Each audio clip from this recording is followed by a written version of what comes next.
seek access to meaningful livelihoods. The global youth unemployment rate is currently at 12.6%. In order to generate sustainable growth and avoid a further increase in this rate, at least 400 million new jobs will need to be created.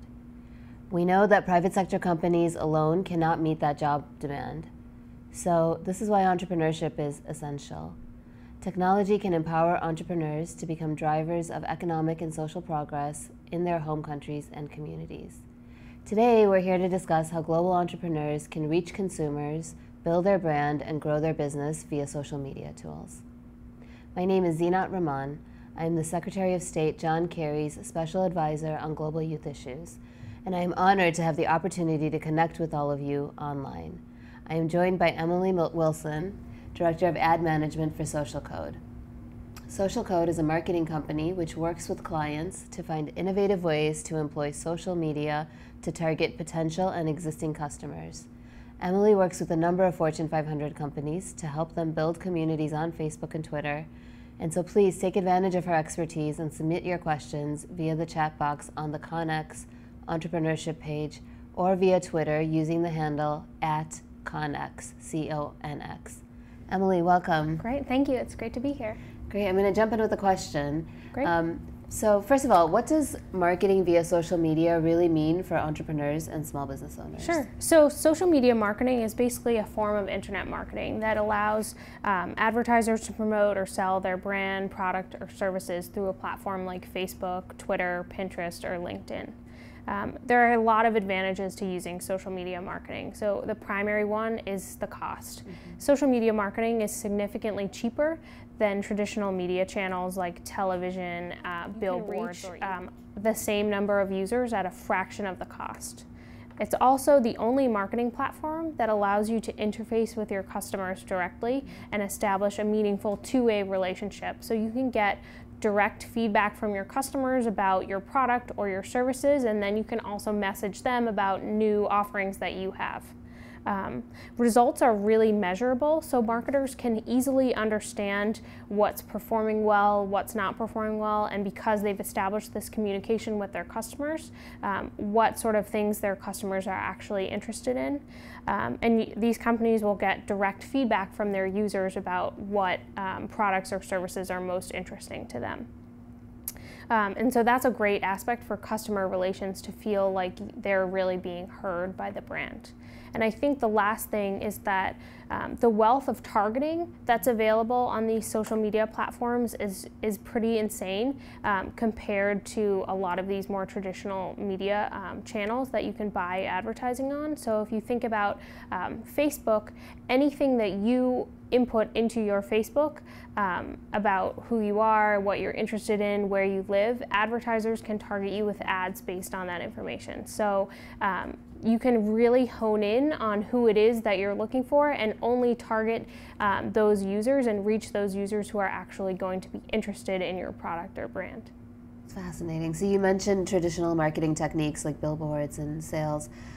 When should an entrepreneur business owner turn to social media to market their product or service as opposed to these traditional marketing techniques? Sure. So I think one thing that advertisers is that having this social media marketing is still pretty new to a lot of people, and it can be a bit intimidating to dive in, not knowing what sort of best practices are or how to measure success. And so traditional media is a little bit easier because it's been in existence for longer, it's been proven as a valuable strategy. But I think what social has is the ability to move a lot faster and be a lot more interactive with customers. So you can get a social media strategy put together and implemented in a much faster way than you could on a traditional channel. The barriers to entry are a lot lower. And you can interact with your customers in a much more direct and meaningful way, which is great. And so do you think across the board social media marketing is as useful for kind of all business models and products, or is it more effective for some than others? So we think that social media should be a social media strategy. Every company should have one. Every brand should have a strategy and a presence on social media. Although there are certain industries that maybe certain platforms work better for. So if you're a consumer, a product, a retail store, It's great to have a presence on Facebook where you can share content about what you sell or what you do and interact with consumers that way. And then again, Twitter is huge for that, to establish these personal lines of communication between you and your customers. If you are about business to business sales, being on LinkedIn is obviously a great place to be, because that is a social media and a social channel that is designed specifically for business users. If you have a business like a graphic design business that naturally lends itself well to graphics, pictures, that sort of thing, then Pinterest would be a great place to establish a presence. And then if you're about videos and that sort of thing, then you want to be on YouTube. But generally, we recommend that you should think about your social strategy in conjunction with your other strategies. So, and looking at your marketing strategy in sort of a holistic way, instead of focusing on individual channels and having them all work together. Does that make sense? The brand identity. Right. So you want to make sure that your message is consistent from Facebook to Twitter to Right. TV to billboard to whatever you're doing, and making sure those are all working together to support your brand and your marketing strategy. It's fascinating. What social media tools or new technologies should all entrepreneurs be using, and what emerging tools should they be aware of? Yeah, so again, it very much depends on the brand and on the company. Facebook, we think, is a pretty good place to start with a global user base of over 1 billion people. So likely your customers are on Facebook in some capacity, but again, it's important first step to sort of determine where your audience is and where your customers are. So are they on Twitter? Are they on Facebook? Are they on Pinterest? If you can understand that, then you can spend your money or your efforts in sort of the right channel where you're going to get the maximum return on your investment. So I think because barrier to entry is low, people often don't think about and do sort of an audience analysis to figure out where their audience is, but that's a huge and important part of understanding and starting your social strategies where your customers are. So we have viewers from all over the world tune in, and it's morning, noon, and evening around the world where we are, where we're tuning into. Do you think social media marketing strategies are the same for global and local businesses? And how do they differ depending on the target country? Or you mentioned the customer demographic, but just kind of the global landscape of this. Can you talk about that? So I think one great benefit of social marketing is that the internet is global. So that makes every company, whether it's a global corporation or a local business, accessible. Excuse me. It's just one click away. So small fish can compete against big fish on the internet. It's just about finding your sort of target audience and hitting them. I think one big difference between large and small companies is that global brands obviously have larger amounts of resources, which can be good, but a negative for that is that they have to coordinate a lot of different teams together to get that messaging or those advertisements out there. So they have to be vigilant about coordinating strategy, branding, messaging, and offers across many different departments. Small businesses, while they may not have the same amount of resources, can be a lot more nimble in terms of making changes much quicker and that sort of thing.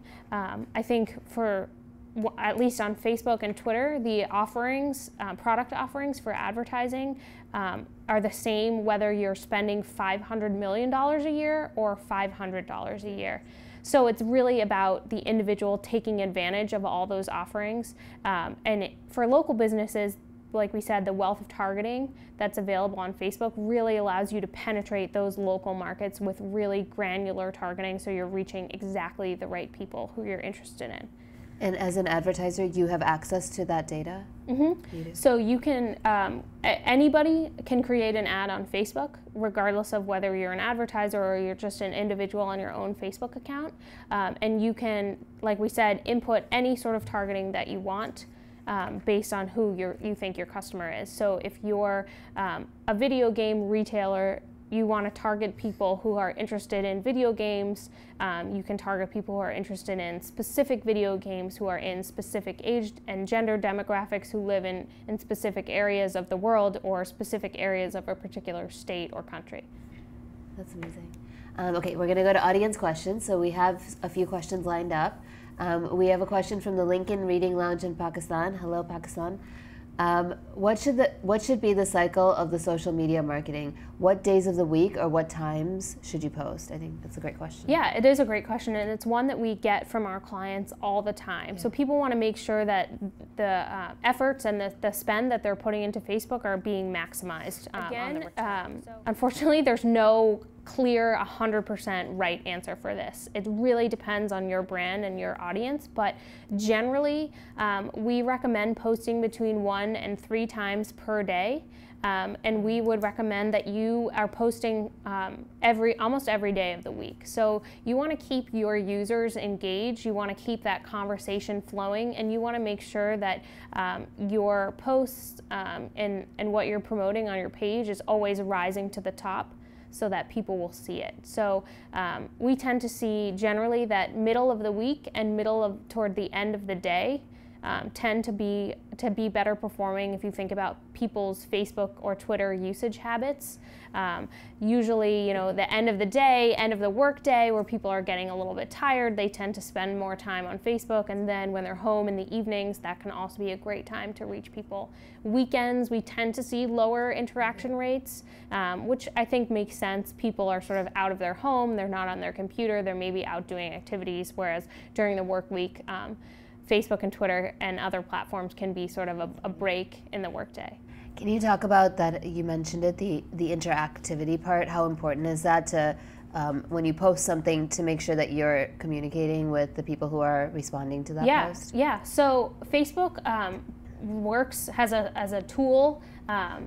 If we're talking about Facebook in particular, has a system called EdgeRank. Which is how they determine how posts get shown in your newsfeed when you log into your Facebook.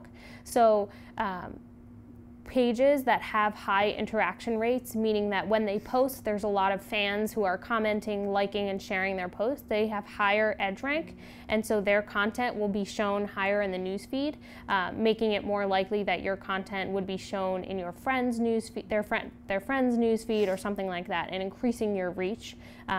So constantly keeping your fans engaged with your page is hugely important for generating new fans, keeping your edge rank high, and making sure that your content is actually being shown to people who will be interested in it. It's basically critical to your advertising so strategy. You don't want to build, and it makes sense, you don't want to build a community of people and then sort of totally leave them aside, forget about them. You want to make sure that you're nurturing them, that you're establishing this two-way communication, reaching out to them, understanding, if they have issues with their product or brand, doing customer relations through Facebook and Twitter can be great, or just messaging to them when an event, that kind of thing is huge to do through your social media channels. Fantastic. We're going to take another question.